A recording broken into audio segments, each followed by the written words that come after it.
Boa tarde, pessoal. Bom dia, boa noite, tudo bem? Estamos começando mais uma de nossas aulas e hoje nós vamos falar dos ácidos. Nós começamos a falar das funções químicas inorgânicas, né? Então, nas funções químicas inorgânicas, elas estão divididas em 4 grupos: ácidos, bases, sais e óxidos. Esses são os 4 grupos principais.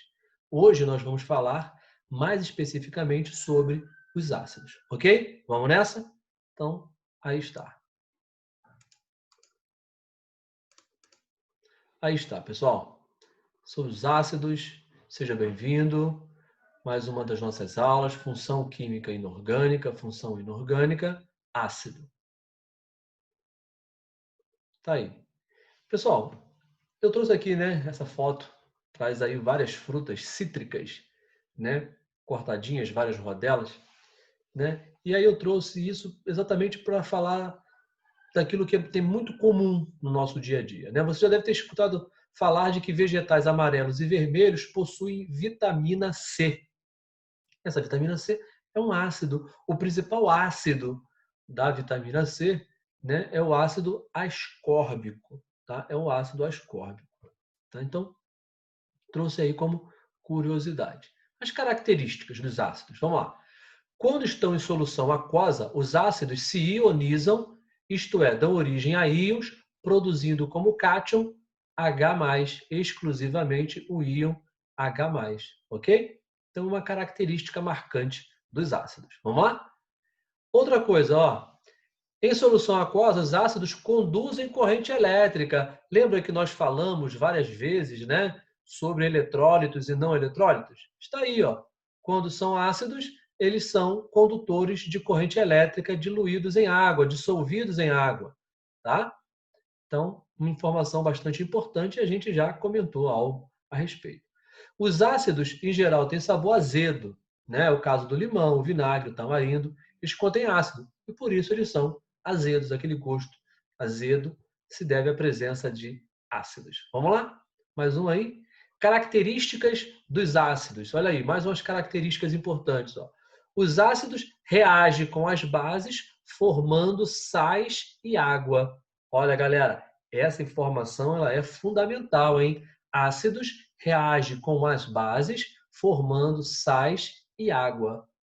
Essa reação, que o ácido reage com a base formando sal e água, é chamada reação de neutralização, ok? Reação de neutralização. Então, muito cuidado, muita atenção, porque o ácido neutraliza a base e a base neutraliza o ácido, ok?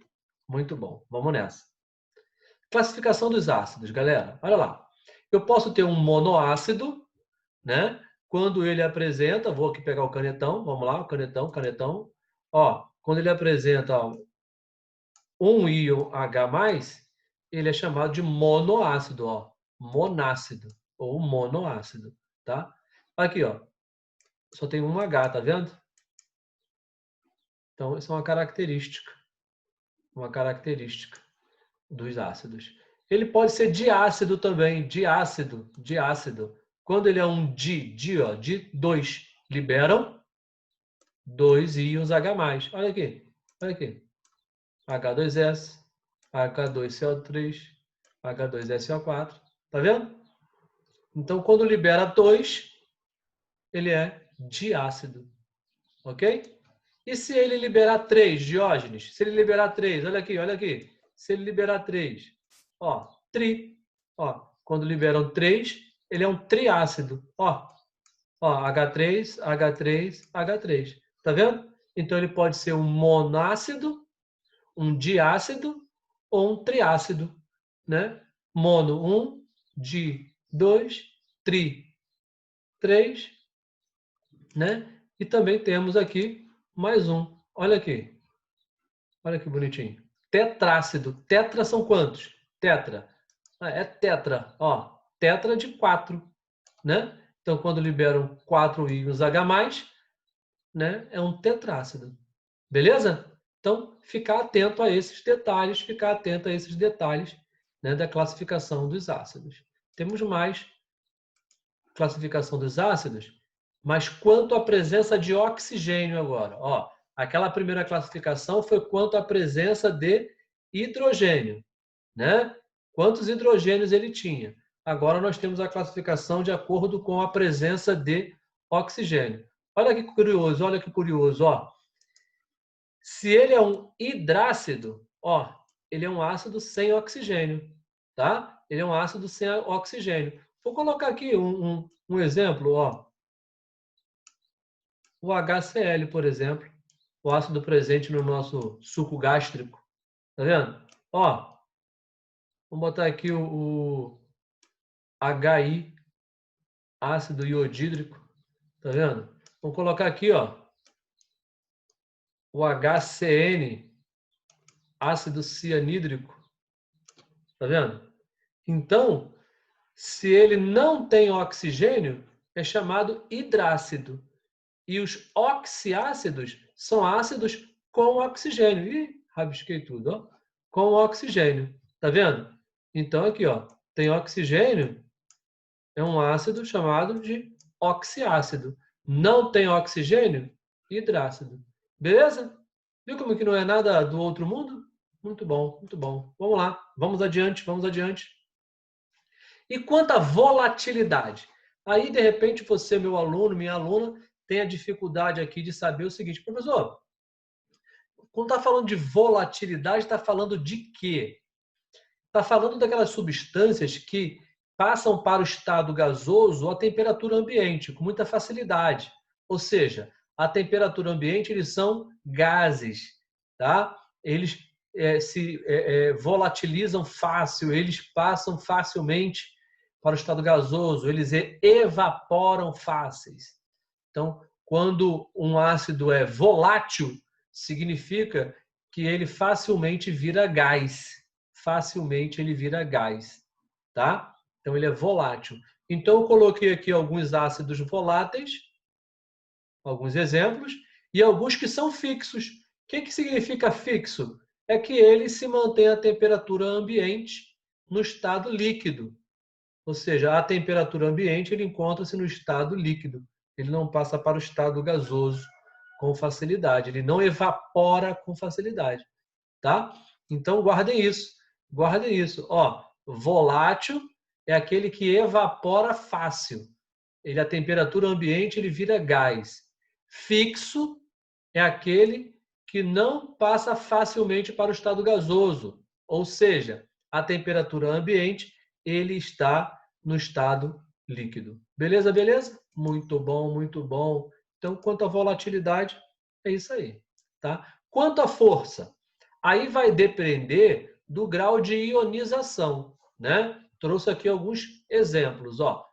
O ácido, ele vai ser chamado de ácido forte, tá vendo? Quando o grau de ionização dele for acima de 50%. Trouxe aqui exemplos, ó. Inclusive, ó, o ácido presente no nosso suco gástrico é um ácido forte, ácido clorídrico. Ele vai ser um ácido semiforte ou moderado, né? Se o seu grau de ionização for entre 5% e 50%. Entre 5% e 50%. Ó, trouxe aqui um exemplo, o HF. Tá? E ele vai ser fraco se o grau de ionização dele for abaixo de 4%. Tá? Abaixo de 4%. Trouxe aqui também uma informação importante. Tá vendo? Então, só tomar cuidado com isso para você não se enrolar. Belezinha, belezinha? Então, tá aí. Vamos limpar aqui. Vamos limpar. Clear. Tá aí. Galera, grau de hidratação é a quantidade de água que ele tem, né, na molécula. Tá? Então, no caso aqui do ácido hidratado, ácido fosfórico, tá? Então, ele pode ser orto, H3PO4. Meta é quando tira uma molécula de água. O que tem uma molécula de água? Não é H2O? Então, eu pego esse H3PO4 e tiro uma molécula dele. Tiro 2 hidrogênios e um oxigênio. Vira o quê? HPO3. Então, o ácido fosfórico vira ácido metafosfórico. tá? E o piro? O piro significa o quê? Que eu multiplico a molécula do ácido por 2 e tiro uma molécula de água. Tá vendo? Se eu colocar 2 ácidos H3PO4, eu vou ter 6 hidrogênios. Aí eu tiro uma molécula de água, vira o quê? H2. Se eu colocar 2 ácidos, vai dar aqui 8 oxigênios. Mas ele tira um, né, para formar a molécula de água, vira o quê? Vira O7. Tá vendo? Esse é chamado ácido pirofosfórico, H4P2O7. Tá? É mais, para vocês que são do nono ano, isso aqui é mais curiosidade, mas eu faço questão de trazer, porque pode aparecer isso em algumas atividades que você venha fazer e aí você não vai se assustar. Beleza, beleza? Então tá aí. Muito bom. Uso no dia a dia. Trouxe aqui, ó, né? Aqui seria um refrigerantezinho com aquelas bolhas, né? É o ácido carbônico.